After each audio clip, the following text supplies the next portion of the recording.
नमस्कार दोस्तों, स्वागत है आप सभी का मेरे YouTube channel bank study point पे।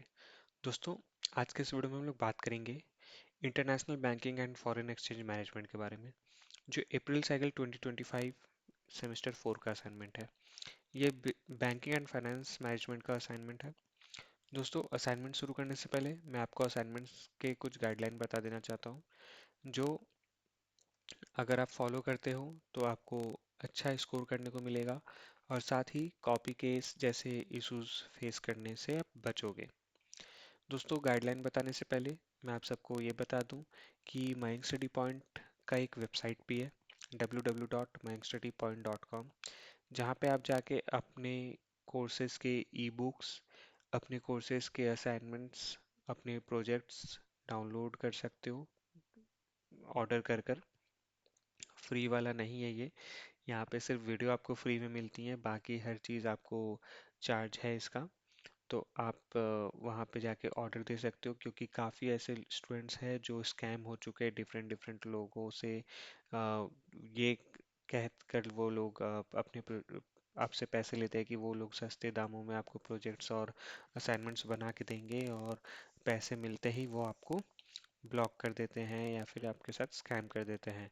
तो आपके लिए एक प्लेटफॉर्म लेकर आए mystudypoint.com, जहाँ पे आपको जेन्युइन प्रोजेक्ट्स एंड असाइनमेंट्स मिलेंगे। आपको आपसे हमारे कोऑर्डिनेटर्स कनेक्ट करेंगे और आपकी मदद करेंगे, और आपको सही टाइम पे सही प्रोजेक्ट्स देकर आपको एग्जाम्स क्लियर करवाएंगे, चाहे वो असाइनमेंट हो या फिर प्रोजेक्ट हो।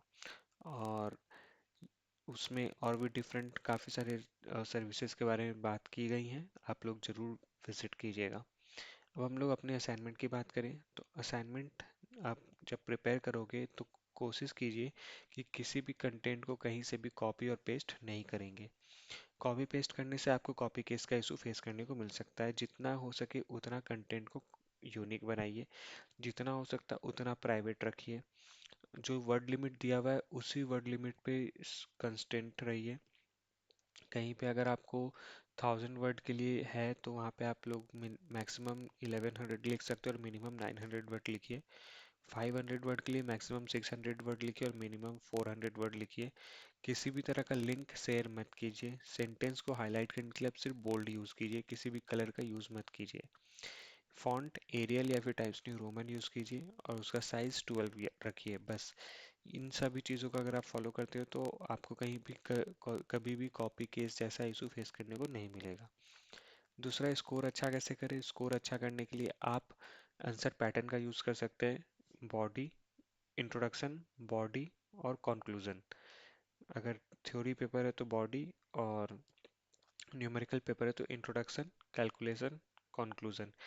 इन आंसर पैटर्न का अगर आप यूज़ करते हो तो आप अच्छा स्कोर कर पाओगे। तो ये सब तो था गाइडलाइन। अब हम लोग बात करते हैं हमारे क्वेश्चन की तरफ।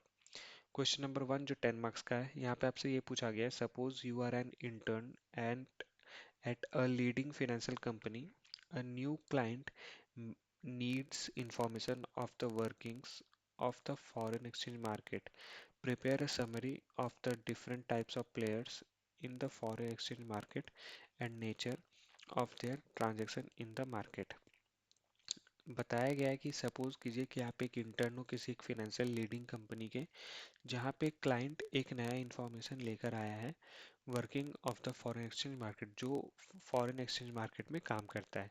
Prepare a summary of different types of player in the foreign exchange market. अब आपको जो फॉरेन एक्सचेंज मार्केट के अंदर प्लेयर्स है डिफरेंट टाइप्स के, उनके बारे में समरी देना है, एंड उनके natures and transactions in the market के बारे में, मार्केट में उनका क्या ट्रांजेक्शन है ये बताना है।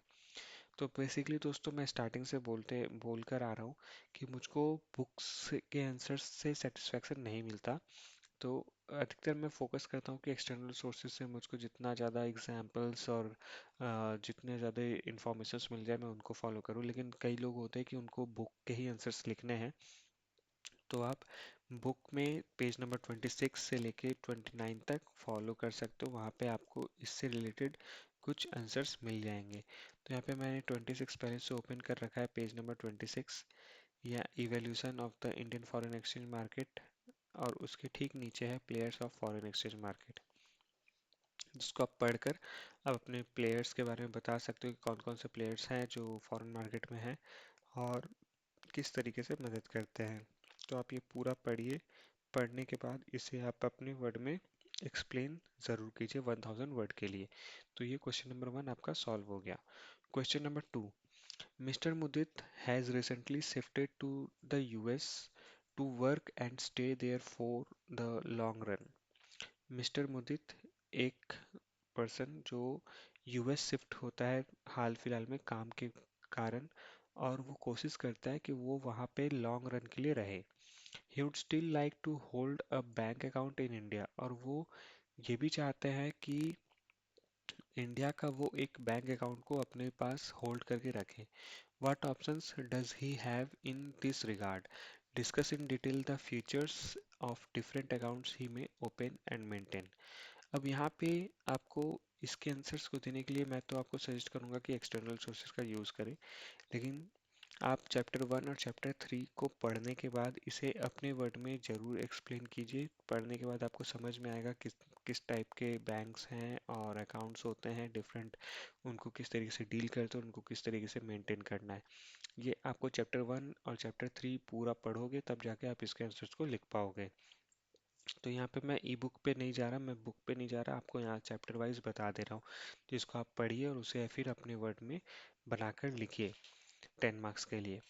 अब क्वेश्चन नंबर 3, जहाँ पे आपको 2 क्वेश्चंस के जवाब देने हैं 500 वर्ड के लिए ईच क्वेश्चन में। अब यहाँ पे ये बोला कि mister Manoj Joshi is a diamond merchant in Surat. He is planning to expand his business overseas as and in turn will need to export finished diamond jewelry while importing rough cut diamonds. Mister Joshi एक diamond merchant है सूरत के, जो plan कर रहे हैं कि अपना business को और ज़्यादा एक्सपेंड करे, और चाहते हैं कि उनका जो डायमंड ज्वेलरी है फिनिश्ड, जो एकदम कंप्लीट है, वो importing importing rough cut diamonds के ऊपर हो। ठीक है। Explain to him how he can utilize the services of bank to help in his transactions. अब आपको ये बताना है कि किस तरीके से वो बैंक के सर्विसेज का मदद ले और उनसे वो ट्रांजैक्शंस कर सके। दूसरा, Sumit is your cousin who is studying in the MBA program. He is applying to various international organizations as part of his job search. Explain to him about the World Bank and its work across the countries. तो दोस्तों इसके लिए भी आपको external sources का use करना होगा दोनों क्वेश्चन के लिए, ताकि आप अच्छा से अच्छा एग्जाम्पल और सॉल्यूशन दे सके अपने आंसर में। तो ये क्वेश्चन 3A एंड 3B का भी मैंने आपको बता दिया कि इसमें करना क्या है और कैसे करना है। एक में आपको बैंक के सर्विसेज के बारे में बताया ताकि वो ट्रांजेक्शन किस तरीके से करें, उनका मदद कैसे लिए, ये बताना है। और दूसरा में आपको वर्ल्ड बैंक को एक्सप्लेन करना है अपने फ्रेंड को जो एमबीए प्रोग्राम में एडमिशन लिया है और वो पढ़ाई कर रहा है और वो दूसरे इंटरनेशनल ऑर्गेनाइजेशंस का जॉब सर्च कर रहा है, और उन वर्ल्ड बैंक का डिफरेंट वर्क अक्रॉस कंट्रीज क्या है ये आपको बताना है। एक्सटर्नल सोर्सेस में आपको इसके सारी डिटेल्स मिल जाएंगे। तो दोस्तों आज के लिए बस इतना ही। उम्मीद करता हूँ कि आप सभी को मेरा वीडियो पसंद आया होगा। तो जाते ही वीडियो को लाइक कीजिए और चैनल पर नहीं हो तो चैनल को सब्सक्राइब कीजिए। मिलते हैं हमारे अगले वीडियो पे, जब तब तक के लिए जुड़े रहें मैंग स्टडी पॉइंट के साथ। वीडियो पूरा देख लिया, आपका बहुत बहुत धन्यवाद।